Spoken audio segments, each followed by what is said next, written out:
Hey everyone, Deacon Ben Rivard here. I hope that you're having a great fall, that you're doing well, and staying healthy. Today on October 19th, the church celebrates the Feast of the North American Martyrs. This is a group of 8 French Jesuit missionaries who came over and they were martyred by the Huron and Iroquois tribes between the years of 1642 and 1649.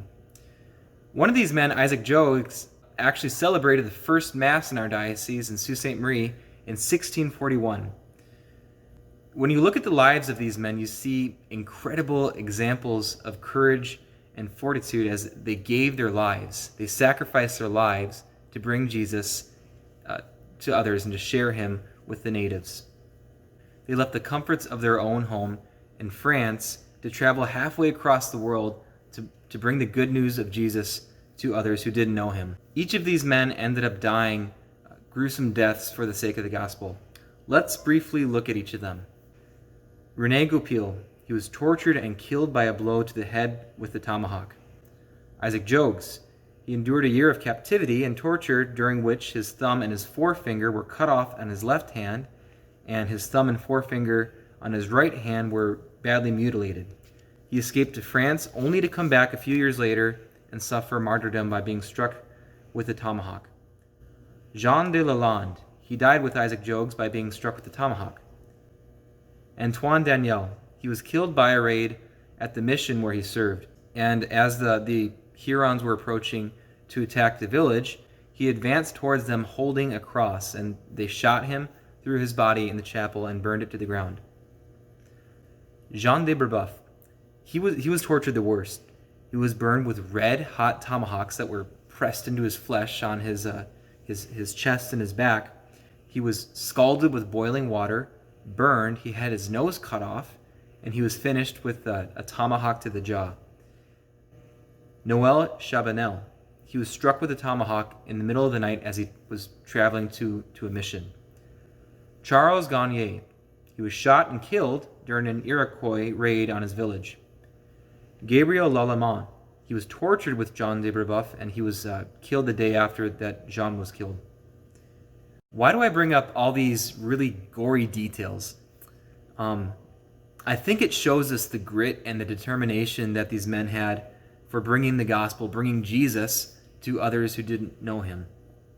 These men were willing to die in order to bring the message of Jesus to others. But why? We have to ask why. Why would these men travel halfway across the world and die just to spread the faith? The answer is simple. These men died, they gave their lives because they were convinced of who Jesus said he was, and they knew what he had done for them. The lives of each of these martyrs were radically transformed. They were formed by friendship with Jesus. They couldn't help share what Jesus had done for them with others, even if it meant death. And these men took the words of Jesus to go forth and make disciples of all nations. They took these words seriously. You know, when I look at the North American martyrs, I'm reminded of the importance of evangelization. Jesus' command to go and make disciples of all nations, it wasn't just given to Jean de Brébeuf, it wasn't just given to Isaac Jogues. That command was given to everyone who's baptized. It was given to you and it was given to me. Every single one of us is called to evangelize. Every single one of us is called to bring Jesus to others. And you know what? Sometimes it's uncomfortable. Sometimes it's really hard to share Jesus with others. I know that there have been many, many times in my own life where I felt very uncomfortable talking about my Catholic faith or talking about my prayer life or, just sharing my experience of who Jesus is with others. It's hard sometimes. It's uncomfortable. However, if we believe Jesus was and Jesus is who he said he is, the Son of God, then we have to take his words seriously. We have to take his words, his command to make disciples of all nations. We have to take that seriously. If your relationship with Jesus has made a difference in your life, then you need to share that with others. You need to tell others about what Jesus has done for you. That's what evangelization is.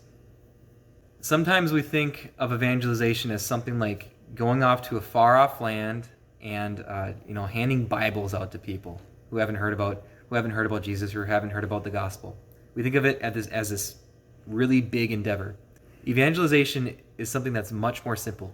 It can be as simple as telling somebody about a prayer experience you had, or telling somebody about an experience of Jesus, or an experience of grace, or an experience of the Holy Spirit. Evangelization is simply about sharing your faith with others, sharing with others what God has done for you.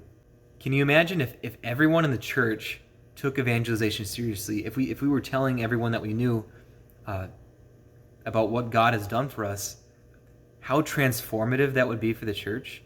How different would our world be if every single one of us who was baptized took this command seriously to bring Jesus to others? If we feel intimidated, or we feel afraid, or we're resistant in any way to Jesus' command to make disciples, let's look to the North American martyrs to be our inspiration. Let's ask them to give us the same courage, the same zeal, the same fortitude that they had as they spread the gospel.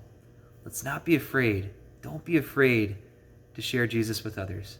Don't be afraid to tell your family, to tell your friends what he's done for you and how he's changed your life. God bless.